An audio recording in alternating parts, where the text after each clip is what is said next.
All right, get ready to dive deep today. We're talking Borgonha. Excellent choice.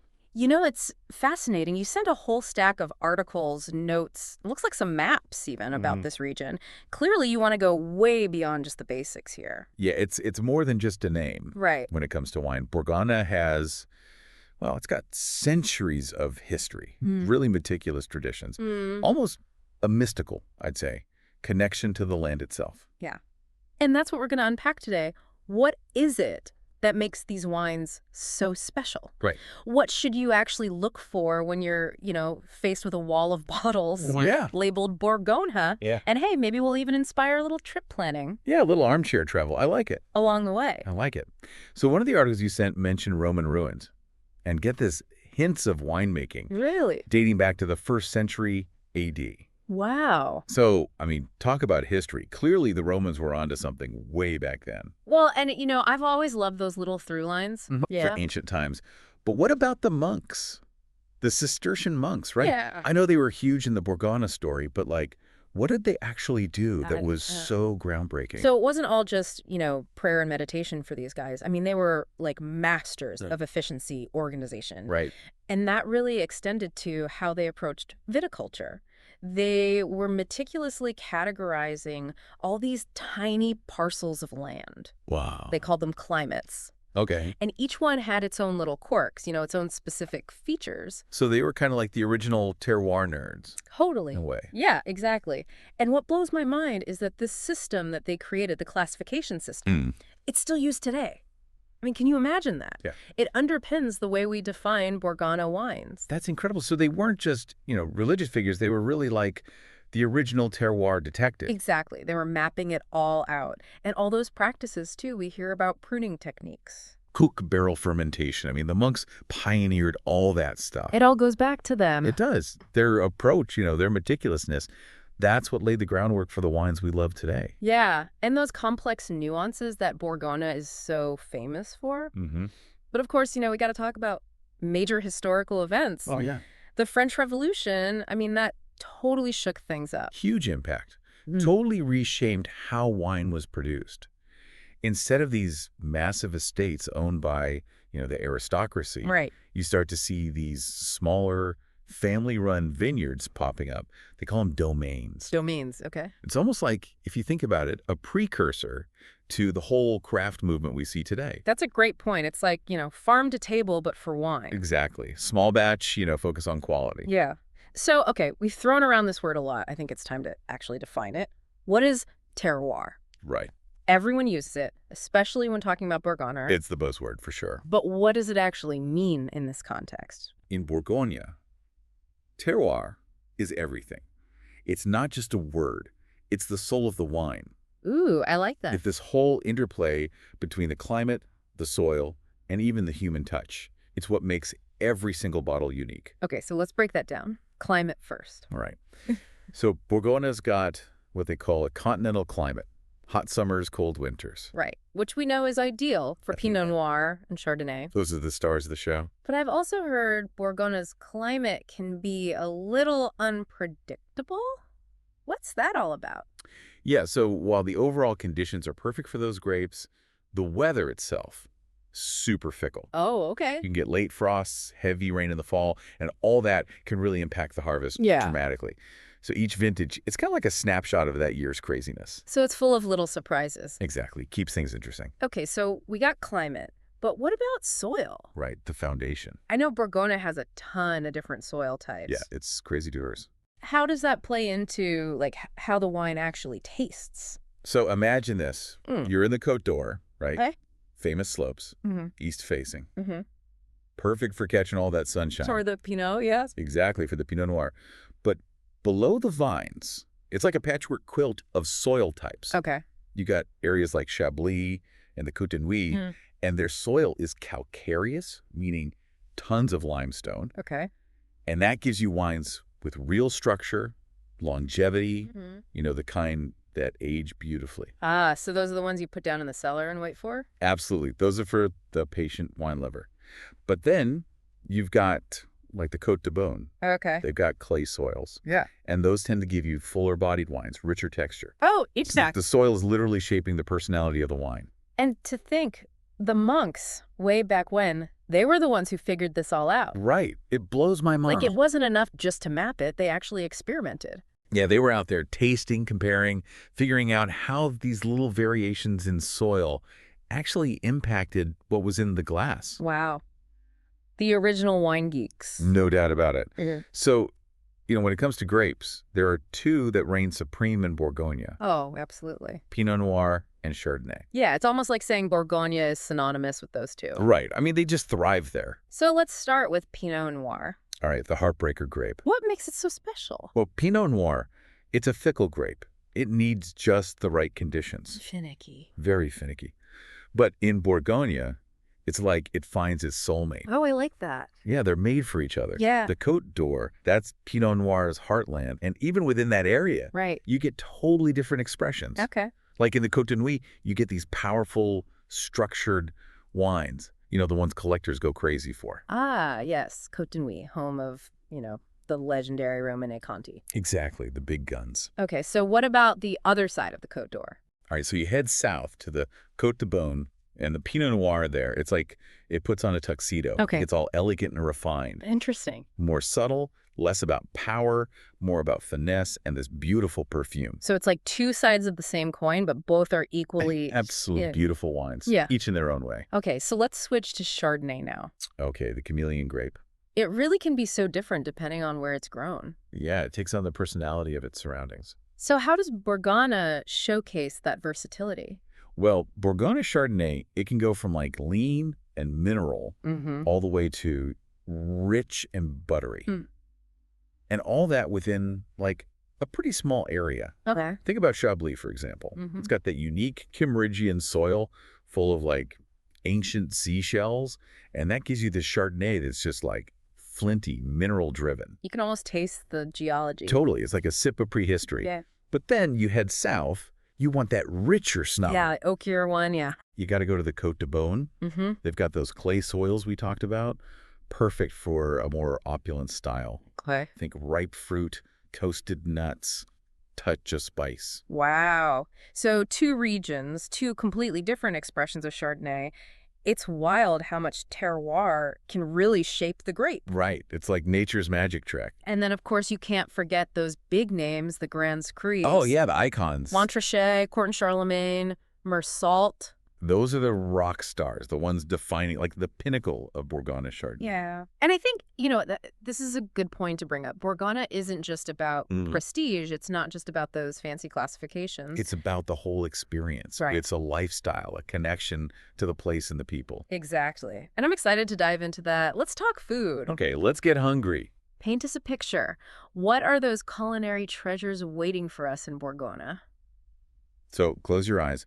Imagine you're sitting down to a big bowl of boeuf bourguignon, Mm-hmm. that slow-cooked beef stew, practically swimming in history. Oh, that sounds amazing. And the aroma. Oh, it's like a time machine to a cozy little countryside inn. Okay, I'm sold. What else is on this menu? All right, how about some coq au vin? Chicken simmered in, that rich wine sauce. Mm-hmm. Sophisticated but comforting. Okay. And, of course, got to have the escargot, those little snails, Yeah. garlic, butter, Okay. a true delicacy. Might surprise some folks, but so worth it. Oh, I love trying new things. And no culinary exploration of Bourgogne would be complete without Oh, the cheese. the cheese. Right. So give me the highlights. Okay, so many to choose from, but definitely got to try Epoisse. Okay. It's a washed rind cheese, Mm-hmm. super intense, pungent Oh, I like the strong ones. for those who like a cheese with, personality. Yeah. And then there's Comté. Mm-hmm. It's actually from a nearby region, Oh, okay. but it's a staple in Bourgogne. Think nutty, fruity, touch of sweetness. And then, of course, you've got a whole world of goat cheeses, each one totally unique. Oh, yeah. I could talk about cheese all day. Me too. But, we got to move on. We The did wine, the food. I mean, it's clear Bourgogne hits all the senses. Totally immersive. But let's actually talk about going there. The travel. All right, let's book a flight. So paint the picture. Okay, so picture rolling hills covered Yes. in vineyards, stretching as far as you can see. Mm-hmm. Ancient little villages nestled in the valleys, historic towns steeped in tradition. It's a feast for the eyes. Okay, you've convinced me. I'm there. But let's get practical for a second. Okay. Best time to visit? I'm assuming harvest season is the big one. That's definitely a magical time to be there, no doubt. Hmm. But honestly, Borgana is beautiful year-round. Okay. Like spring, you've got the vines bursting back to life, Yeah. all vibrant green. Summer's warm, perfect for exploring outdoors, having those long lunches. Right. And autumn, well, that's harvest time, so there's a buzz in the air. It's all go. Exactly. Lots of celebrations, lots of energy. So, really, no wrong answer. Nope. Each season has its own charm. Okay, and what about getting around? Do we need a car? A car definitely gives you freedom Yeah. to go wherever, whenever. Yeah. But don't rule out trains. The French rail system is great. Okay. A lot of the villages are easily accessible by train. Oh, that's good to know. Yeah. And for the adventurous types, Yeah. rent a bike. Oh, that's fun. Imagine cycling through the vineyards, stopping at wineries along the way. That sounds idyllic. Totally. Yeah. It's a great way to really experience the landscape. Okay, and accommodations. Where should we stay to, really soak up that Borgana charm? You've got options, from luxury hotels to those cute little countryside guest houses. Hmm. But for a truly, immersive experience, Yeah. stay in a jeet. It's like a self-catering cottage, often right within a vineyard. Oh, wow. Imagine waking up surrounded by vines, smell of grapes in the air. That's the dream. It's pretty magical. Okay, but with so much to see and do, where do we even start? What kind of, itinerary Well, would you recommend? Well, it depends on what you're into. Do you want a classic wine tour, Mm-hmm. or are you more interested in the history, the culture? Okay, let's do both. Let's start with that classic wine route. Okay, so for a true Borgana wine experience, you can't miss the Côte d'Or.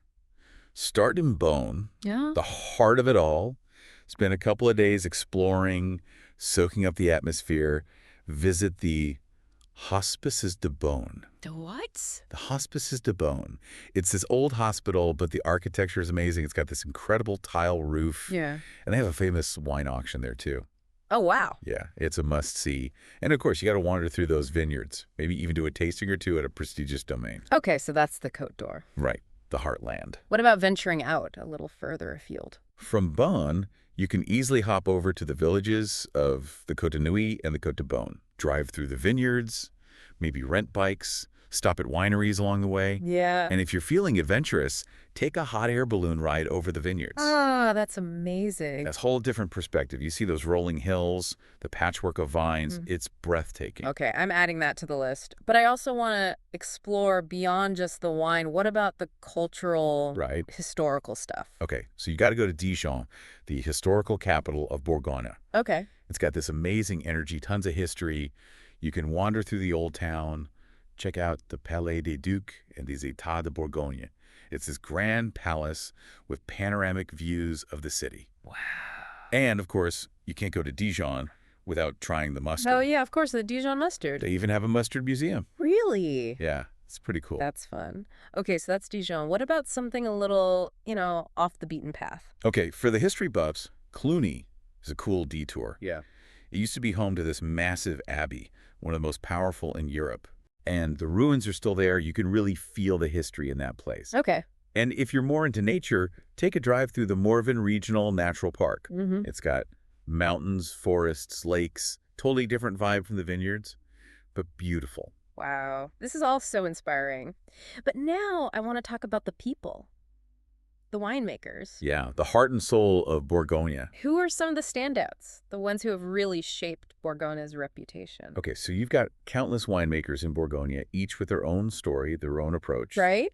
But let's start with those historic domains, the families that have been making wine for, generations. The dynasties. Exactly. They're the ones who built Bourgogne's identity. Okay, so give me some names. Who are those legendary families? All right, so the first name that comes to mind, Domaine de la Romanée-Conti. Oh, yeah, the DRC. Yeah, shrouded in legend, known for producing some of the most expensive and sought-after wines in the world. It's like a mythical beast. It really is. I mean, their wines are incredibly elegant, refined, and complex. So what is it about this domain that makes it so special? Well, Their history goes back centuries. They have this lineage of winemakers dedicated to and preserving the traditions of their ancestors. Hmm. And they own some of the most prized vineyards in all of Bourgogne. Wow. It sounds like a fairy tale. It kind of is. Eh. And their flagship wine, the Romanée Conti Grand Cru. Many consider it the pinnacle of Pinot Noir. Okay, that explains the price tag. It's more than just a wine, it's like a piece of history. Exactly. You're drinking history in a bottle. Okay, so Romanée Conti. What other historic domains should we know? Another one is Domaine Leroy. Hmm. They're known for their biodynamic practices. Oh yeah, biodynamics, that's a whole other conversation. Yeah, it's fascinating. But basically, it's this holistic approach to viticulture, emphasizing the interconnectedness of everything in the vineyard. So it's like a more natural, spiritual way of working with the land. Exactly. And their wines. They're often described as pure, energetic, vibrant. Wow. They really do reflect that harmony they're striving for. And the woman at the helm of Domaine Leroy, Lalubis Leroy, I've heard the name. she's a legend, a real visionary in the wine world, totally committed to quality and respecting the land. That's inspiring. Okay, any other historic domains we should have on our radar? Joseph Drouhin is another one with a long and storied history. They're really big on sustainable practices and meticulous winemaking.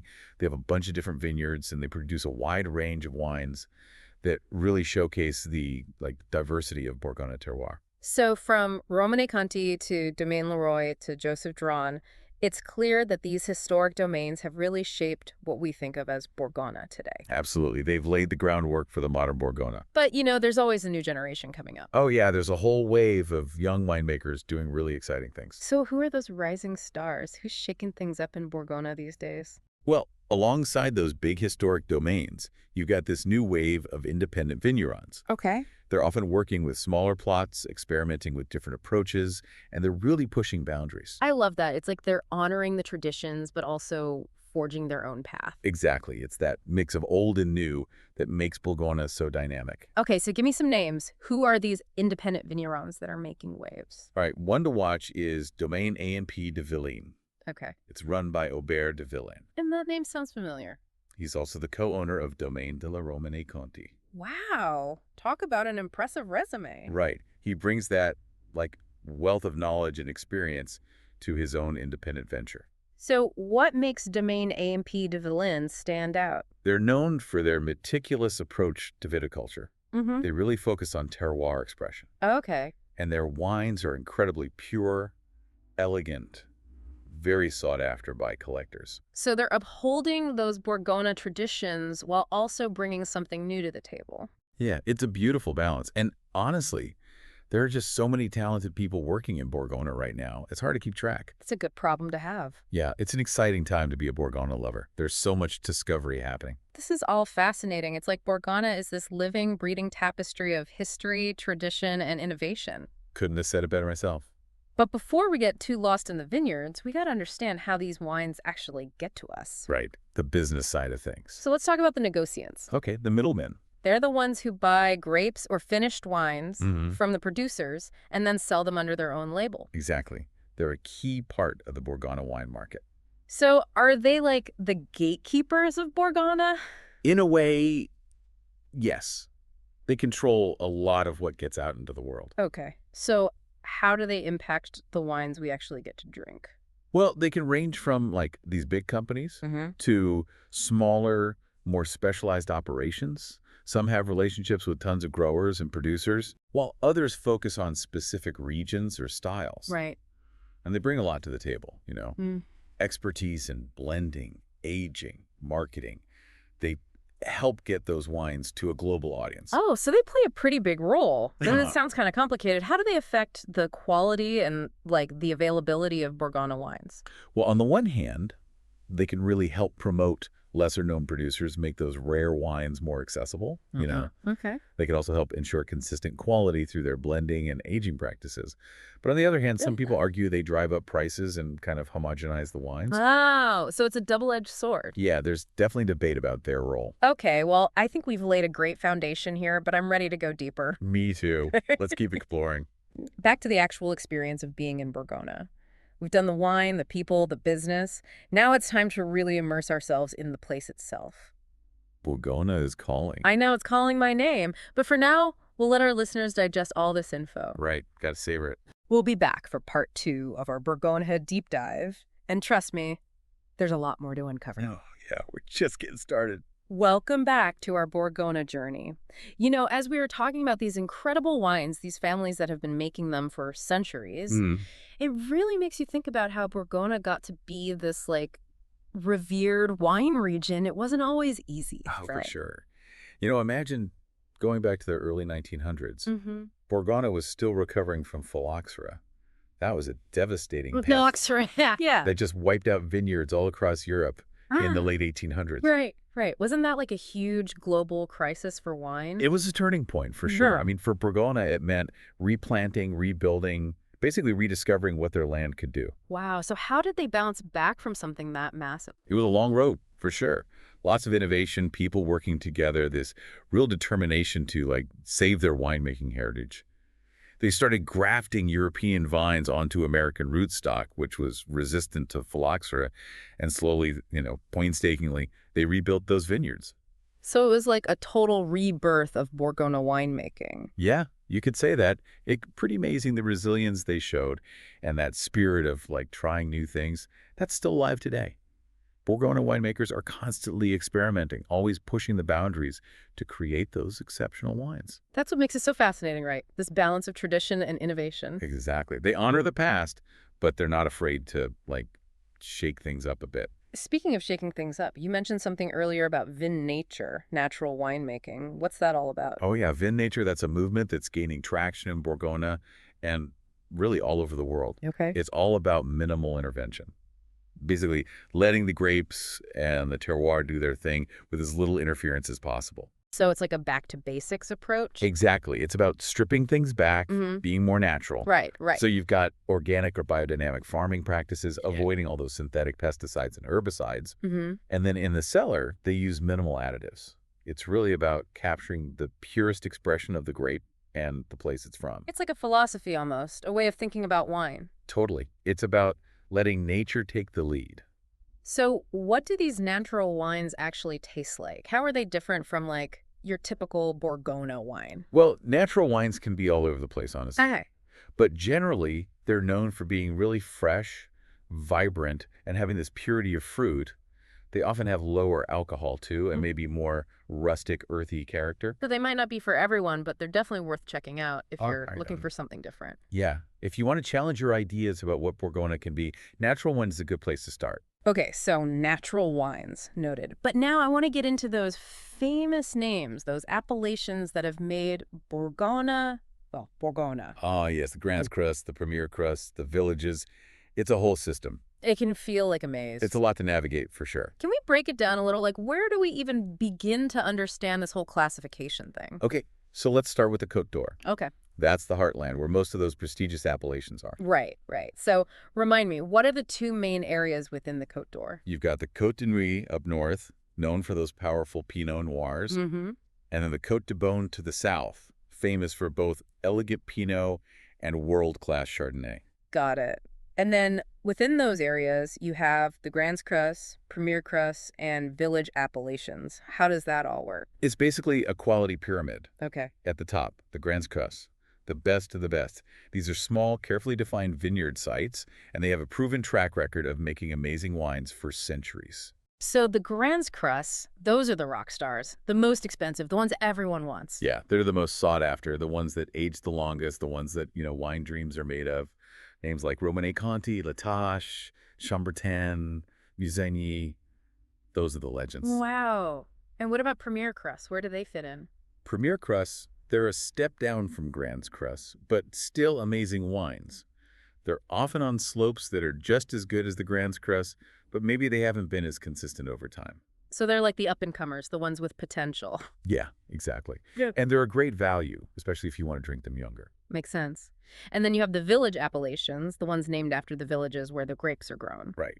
Those are generally more affordable, but they can still be really delicious and show you the typical character of that village. So if you're just looking for a good everyday Bourgogne, that's a good place to start. Yeah, absolutely. And you can find some real hidden gems there. Okay, so that's the hierarchy. But with all these villages and vineyards, it's still a lot to take in. It is, but that's part of the fun. There's always something new to discover in Bourgogne. I'm up for the challenge, but maybe we can focus on a few key appellations just to give our listeners a starting point. Okay, good idea. Let's head to the Côte de Nuit Pinot Noir territory. Sounds good to me. I'm ready for some Pinot. All right, so we'll start in Gevrey-Chambertin. Oh, I've heard of that. Yeah, it's often called the king of the Côte de Nuit. Yeah. This is where you find those really powerful, structured Pinot Noirs, the ones that can age for decades. Okay, so Geoffrey Chambertin, king of the Côte de Nuit. What makes it so special? Well, it's home to some of the most prestigious vineyards in the region, like Chambertin itself. Right, Chambertin has a certain ring to it. It does, and the wines from Chambertin, they're incredibly deep, complex, with all these aromas of dark fruit, spice, earth, and this, like, sauvage quality. Sauvage, what does that even mean? It's hard to translate. It's like a wildness and untamed character. Oh, interesting. So if I'm looking for a Pinot that's both powerful and elegant, with a little bit of that wild edge, Geoffrey Chambertin is a good bet. Definitely. And within Gevrey-Chambertin, there are actually 9 Grand Cru vineyards, each with its own personality. Wow, 9 Grand Cru vineyards in one village. That's incredible. Okay, so Geoffrey Chambertin is at the top of my list. What else is there in the Côte de Nuit? Okay, let's move south a bit to Moret-Saint-Denis. Mm. It's another village known for exceptional Pinot Noir, but here the wines are a bit more restrained. So if Geoffrey Chambertin is the king, maybe Moret-Saint-Denis is the queen. I like that. They're definitely more elegant, with a focus on finesse and perfume. You get those beautiful floral notes, red fruit, spice, a hint of minerality. It sounds so alluring. Any standout wines from Moret-Saint-Denis that I should look for? Yeah, there's Clos de la Roche. That's a Grand Cru. Definitely worth trying. Okay. Powerful but refined. And then for Premier Crus, Clos Saint-Denis and Les Rochaux are 2 of my favorites. All right, adding those to the list. Now, what about Vougeot? I've heard of Clos de Vougeot, but I don't really know what it is. Oh, Clos de Vougeot is a special place. Okay. It's a single Grand Cru vineyard, but it's been divided up over the centuries, so there are lots of different owners within it.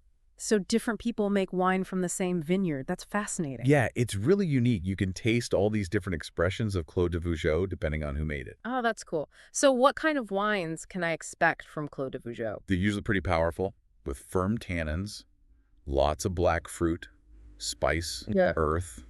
They often need some time to age, to soften up, and show their full potential. So not for the impatient drinker. No, these are wines for the cellar. Okay, Clos de Vougeot, cellar worthy. Got it. And now the big one, Weisner Romanée. Even the name sounds like legendary. Weisner Romanée. It's like the holy grail of Bourgogne, right? Yeah, it's home to some of the most famous and, let's be honest, expensive wines in the world. Including Romanée Conti. Romanée Conti. Yeah, it feels like I should whisper the name. It's a wine that transcends description. So what is it about Romanée Conti that makes it so special? Well, it comes from this tiny vineyard, less than 2 hectares, and the wine, it's just pure elegance, finesse, complexity.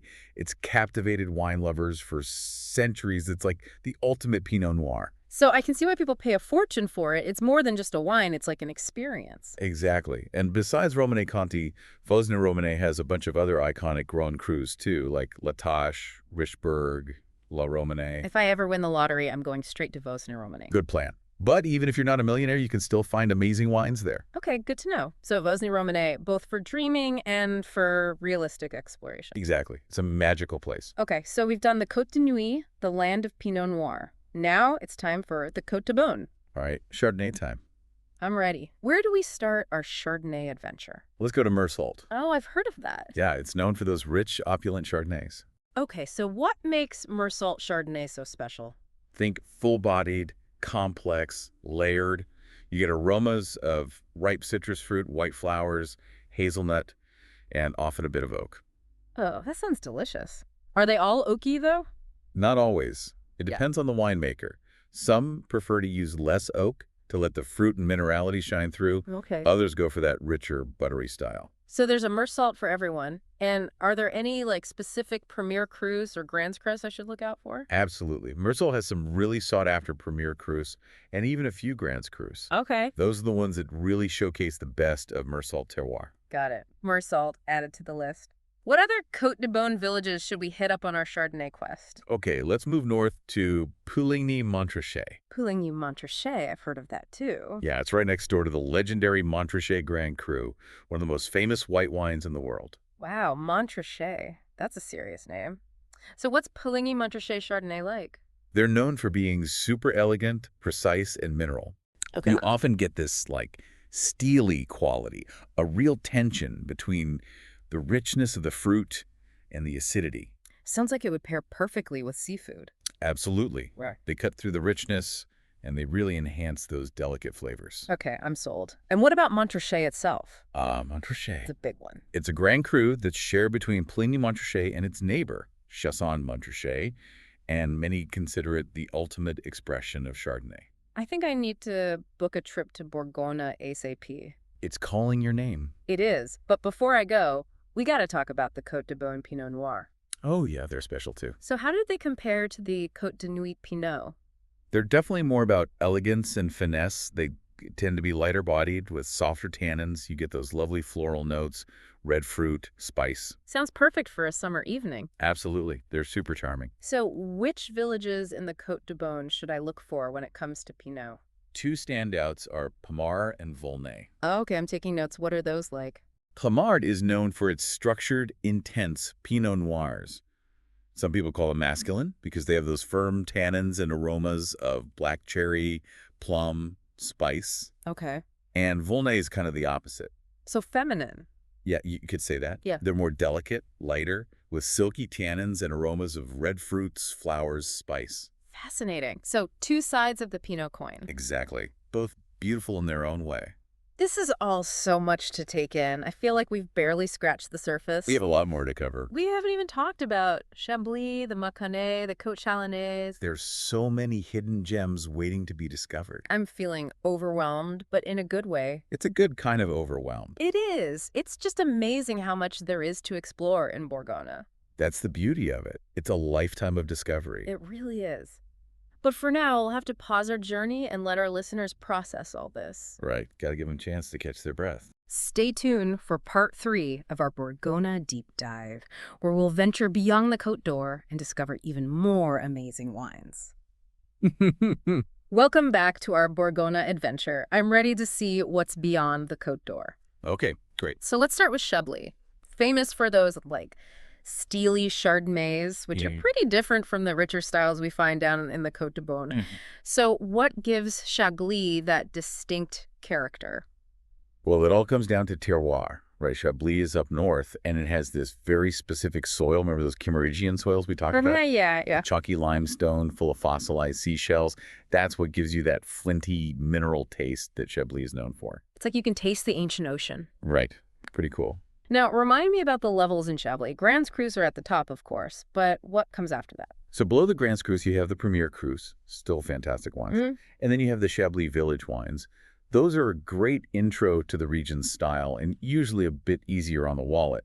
Okay, so if I want that classic Chablis minerality, but I'm not, trying to spend a fortune, Yeah. I should go for a village wine. Exactly. You'll still get those citrus notes, the acidity, that flinty character. And remember, in Chablis, it's all Chardonnay all the time. Got it. Chardonnay heaven. Exactly. Now, what about those famous Grand Cru vineyards? Are there any names I should know? Oh, yeah.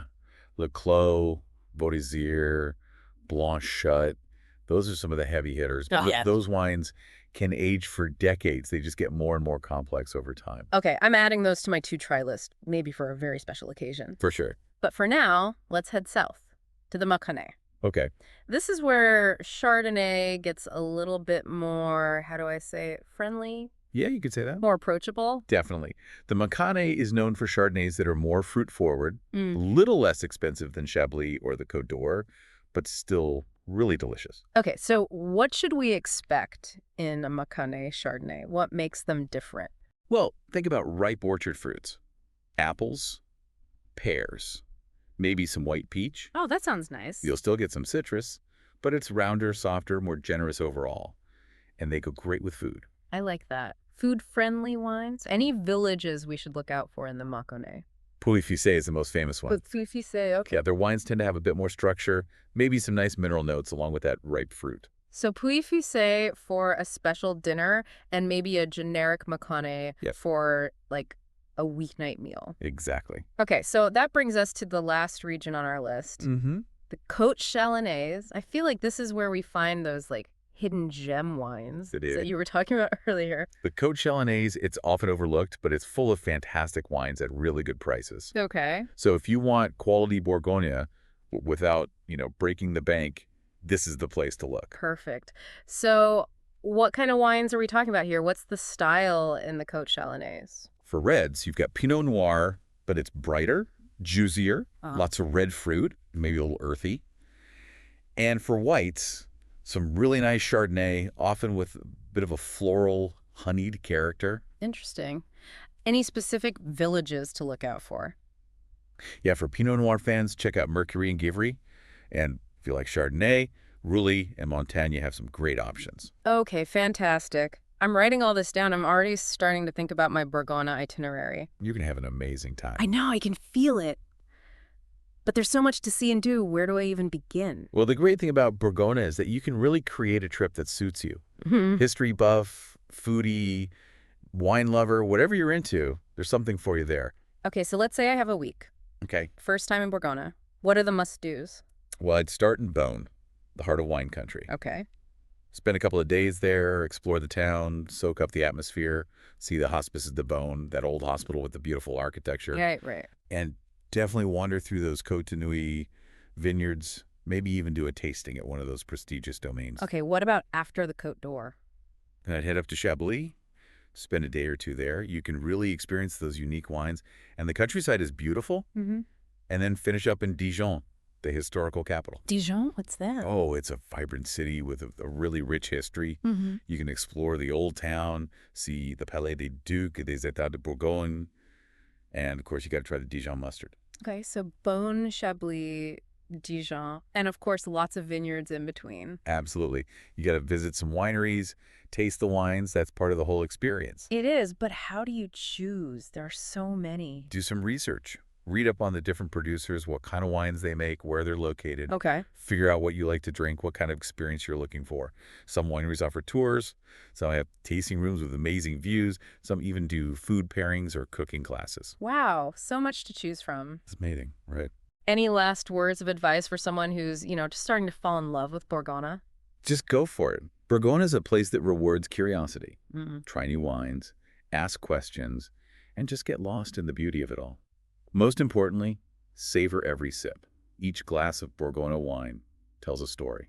That's a beautiful way to put it. This whole deep dive has been incredible. We've gone through the history, the terroirs, the wines. We even planned a trip. And who knows, maybe someday we'll be there together, sipping some Grand Crus in the sunshine. Now that's a dream worth planning for. Thanks for joining us on this Bourgogne journey. I hope you learned something new, and I hope you're feeling inspired to explore this amazing region. Keep swirling those glasses, and we'll see you next time for another deep dive.